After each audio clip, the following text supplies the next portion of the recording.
नमस्कार, आप देख रहे हैं न्यूज फॉर नेशन और मैं हूं प्रियदर्शन।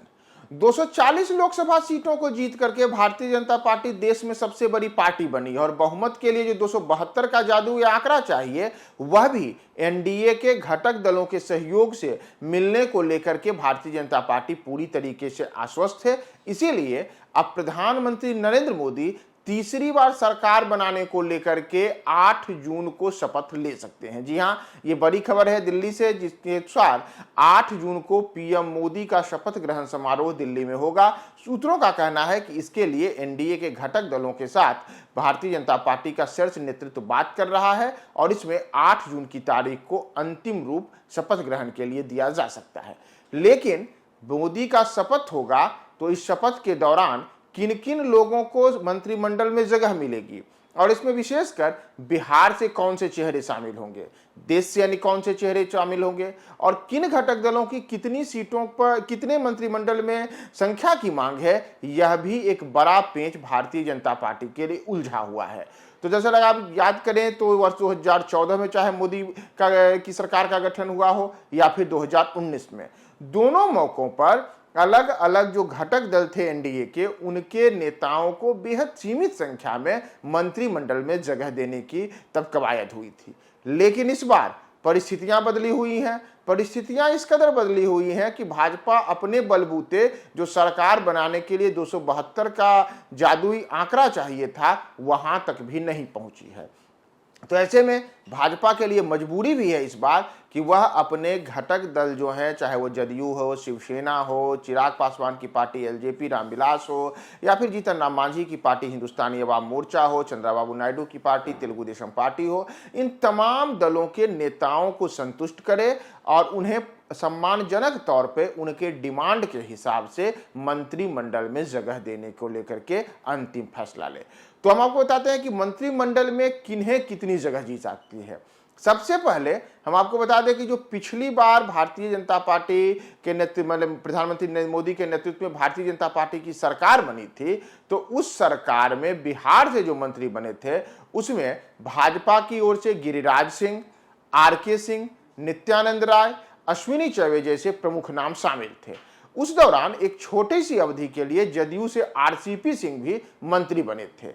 लेकिन इस बार परिस्थितियां बदली हुई हैं, तो भाजपा और साथ ही साथ जो तमाम बिहार से सहयोगी दल हैं उनसे कौन कौन मंत्री बन सकते हैं। तो जरा सा हम आपको बता दें कि इस बार जो भारतीय जनता पार्टी है उसने बिहार में 12 सीटें जीती हैं और जदयू भी भाजपा से जरा सी भी कमतर नहीं है। जदयू भी बिहार में 12 सीट जीतने में सफल रही है और सबसे बड़ा चौंकाने वाला रिजल्ट तो एलजेपी रामविलास ने दिया है, जहां चिराग की पार्टी ने 5 की 5 लोकसभा सीटों पर अब 100% जीत के स्ट्राइक रेट के साथ जीत हासिल की है और जीतन राम मांझी भी जिस इकलौती सीट गया से चुनाव लड़े थे वहां जीतने में सफल रहे थे, यानी कि 100% जीत का उनका भी स्ट्राइक रेट है।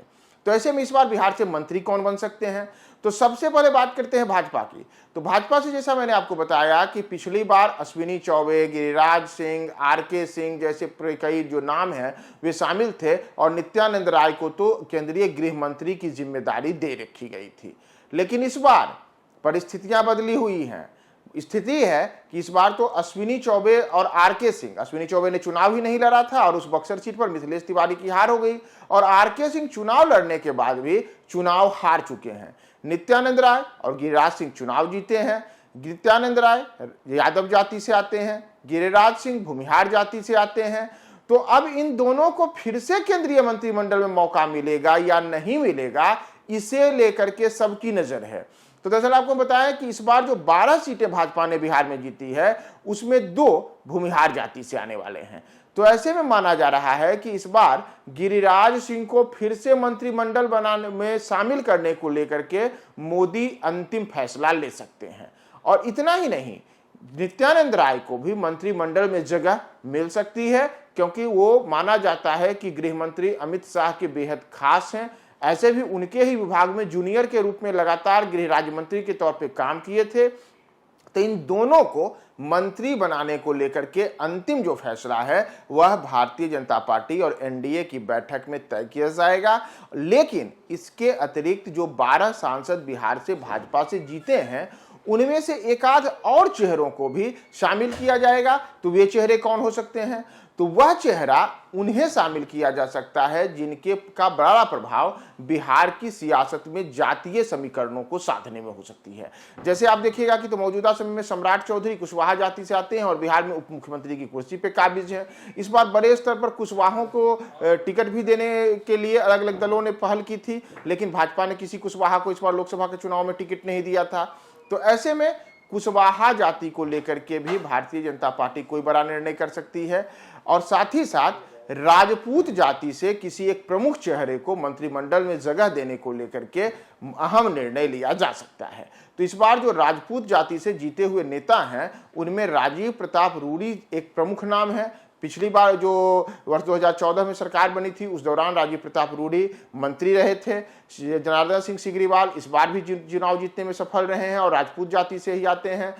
राधा मोहन सिंह वर्ष 2014 में केंद्रीय कृषि मंत्री का पदभार संभाल रखे थे, राजपूत जाति से आते हैं। तो उनके भी जो अलग अलग समीकरण हैं उन समीकरणों में इन तमाम नेताओं पर नजर है कि भारतीय जनता पार्टी इनमें से किसी खास को मौका दे सकती है मंत्रिमंडल में और इन्हें जगह मिल सकता है। और भाजपा के बाद अगर हम बात करें जदयू की, तो जदयू से इस बार 12 सांसद बिहार से निर्वाचित होकर दिल्ली गए हैं। इनमें अगर आप याद करें तो जब वर्ष 2019 में प्रधानमंत्री के रूप में नरेंद्र मोदी शपथ ले रहे थे तो उस दिन यह चर्चा थी कि जदयू से 2 लोगों को मंत्री बनाया जाएगा, लेकिन अचानक से कुछ परिस्थितियां बदली और कोई भी मंत्री नहीं बना। लेकिन सूत्रों का कहना है कि इस बार ऐसा कुछ भी नहीं होगा और इस बार नीतीश कुमार और नरेंद्र मोदी आमने सामने बैठ करके तमाम तरीके की जो बातें हैं वो पहले ही तय कर लेंगे और दोनों की ओर से मंत्री बनाने को लेकर के जिन प्रमुख चेहरों पर चर्चा है उसमें प्रधानमंत्री मोदी के सामने नीतीश कुमार की डिमांड बड़ी खास होने जा रही है। सूत्रों का कहना है कि जो जदयू ने अपनी डिमांड रखी है उसमें जदयू कम से कम 3 मंत्री पद में जगह चाहिए, यानी कि कम से कम 3 लोगों को जदयू चाहती है कि मंत्रिमंडल में जगह मिले। इसमें 2 केंद्रीय मंत्री हों और 1 राज्य मंत्री हो सकते हैं। साथ ही साथ इसमें यह भी हो सकता है कि 1 मंत्री को स्वतंत्र प्रभार का मंत्री दिया जाए। तो ऐसे में कौन से बड़े चेहरे हैं? तो आप याद करें कि अभी मौजूदा समय में जो जीतने वाले चेहरे हैं उन चेहरों में ललन सिंह नीतीश कुमार के बेहद खास माने जाते हैं। लगातार दूसरी बार उन्होंने मुंगेर संसदीय सीट से चुनाव जीता है और नीतीश के खास होने के कारण वे जदयू के पूर्व राष्ट्रीय अध्यक्ष भी रह चुके हैं, तो उनका कद और ओहदा काफी बड़ा है। तो ऐसे में नीतीश कुमार की पार्टी से ललन सिंह को इस बार मोदी मंत्रिमंडल में जगह मिलने की पूरी संभावना दिख रही है। और अगर ललन सिंह को जगह मिलती है तो ललन सिंह की भांति ही एक और चेहरे हैं संजय झा। संजय झा भी नीतीश के बेहद खास हैं और कुछ महीने पहले ही वे राज्यसभा के लिए निर्वाचित होकर के गए हैं। साथ ही साथ वे भारतीय जनता पार्टी से पुराना नाता रखते हैं। भाजपा के कई नेताओं के साथ उनके बेहतर संबंध रहे हैं। बेहतर समन्वय स्थापित करके और दोनों दलों के बीच में बेहतर रिश्ते बनाने में संजय झा को महारत माना जाता है। तो ऐसे में संभव है कि संजय झा एक चेहरे रहें और संजय झा को भी मंत्रिमंडल में जगह दिलाने को लेकर के नीतीश कुमार नरेंद्र मोदी के सामने बड़ी डिमांड रख सकते हैं।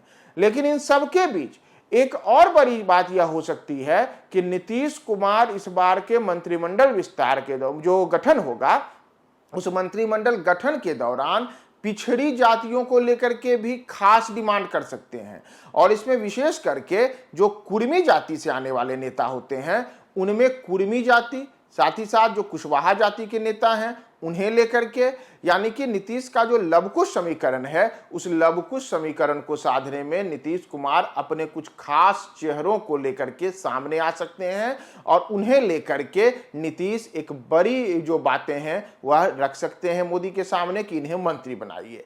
इन सब के बीच गिरधारी यादव लंबे अरसे से नीतीश कुमार की पार्टी से लगातार बांका से चुनाव जीतते रहे हैं, उनके नाम को लेकर के भी अलग अलग चर्चाएं तेज है। तो नीतीश कुमार की पार्टी इस बार जिन 3 से 4 मंत्रिमंडल में सीटों की संख्या चाहती है उसे लेकर के नीतीश कई बड़े फैसले और कई मांग नरेंद्र मोदी के सामने रखेंगे। और इन सब के बीच अगर हम आए चिराग पासवान की पार्टी के पास, तो चिराग की पार्टी इस बार 5 की 5 लोकसभा सीटें जीतने में सफल रही है। तो ऐसे में चिराग की पार्टी को एक मंत्रिमंडल में जगह मिलना तो तय ही माना जा रहा है और उसमें चिराग पहली बार केंद्रीय मंत्रिमंडल में मंत्री के तौर पे शपथ ले सकते हैं। लेकिन सूत्रों का कहना है कि चिराग पासवान इतना से ही संतुष्ट नहीं होने वाले हैं, बल्कि उन्हें कम से कम 2 मंत्री में जगह चाहिए। यानी कि एक तो चिराग मंत्री बनेंगे ही, साथ ही साथ चिराग की मांग हो सकती है कि उन्हें एक और एमओएस यानी कि जो राज्य मंत्री होता है, राज्य मंत्री का दर्जा वाला भी एक मंत्रालय चाहिए। तो चिराग की एक बड़ी मांग हो सकती है। और इसी तरीके से जीतन राम मांझी के जीतने के साथ ही यह तय माना जा रहा है कि उन्हें भी मंत्रिमंडल में जगह मिलनी तय है। यानी कि जीतन राम मांझी भी अब केंद्रीय मंत्रिमंडल में मंत्री के तौर पे दिख सकते हैं। और इन सब के बीच जो टीडीपी है, जिसके चंद्रबाबू नायडू की पार्टी ने 16 लोकसभा की सीटें जीत करके मोदी के लिए कहें तो एक बड़े स्तर पर उनको सहयोग दे दिया है, तो वे टीडीपी, उस टीडीपी की भी मांग है कि वह भी कम से कम 3 से 4 मंत्री पद चाहिए। अब यह देखना महत्वपूर्ण होगा कि ये बड़ी मांग के बीच आखिर नरेंद्र मोदी क्या बड़ा फैसला लेते हैं। क्या 3 से 4 मंत्रिमंडल में जगह मांगने का जदयू का और टीडीपी का जो हो सकता है डिमांड, उसे वो पूरा करने में सफल होंगे? इसी तरीके से चिराग पासवान की पार्टी अगर 2 सीटों पर अड़ती है तो क्या वहां उनके लिए यह आसान होगा? और इतना ही नहीं, जीतन राम मांझी को अगर आप देखें तो जीतन राम मांझी उम्र के जिस पड़ाव पे पहुंचे हैं, वहां तो कई भाजपा नेताओं को टिकट भी नहीं मिलता है। तो क्या जिस लाइन को भाजपा ने अपने दल में खींचा है, उस लाइन को तोड़ करके जीतन राम मांझी के लिए मंत्रिमंडल में जगह मिलेगी? ये तमाम कई ऐसे सवाल हैं जिन सवालों को लेकर के लगातार लोगों के जेहन में अलग अलग किस्म की चर्चाएं हैं। 8 जून को पीएम मोदी शपथ ले सकते हैं। सूत्रों के अनुसार उसी दिन मंत्रिमंडल गठन को लेकर के कई जो मंत्री भी हैं, चाहे वो भाजपा से रहे चाहे अन्य दलों से रहे, वे भी शपथ ले सकते हैं। तो बिहार से ये तमाम ऐसे चेहरे हैं जिन्हें मंत्रिमंडल में शामिल करने को लेकर के चर्चाएं तेज है। हम आपको तमाम अपडेट्स बताएंगे। बने रहें न्यूज़4 नेशन के साथ।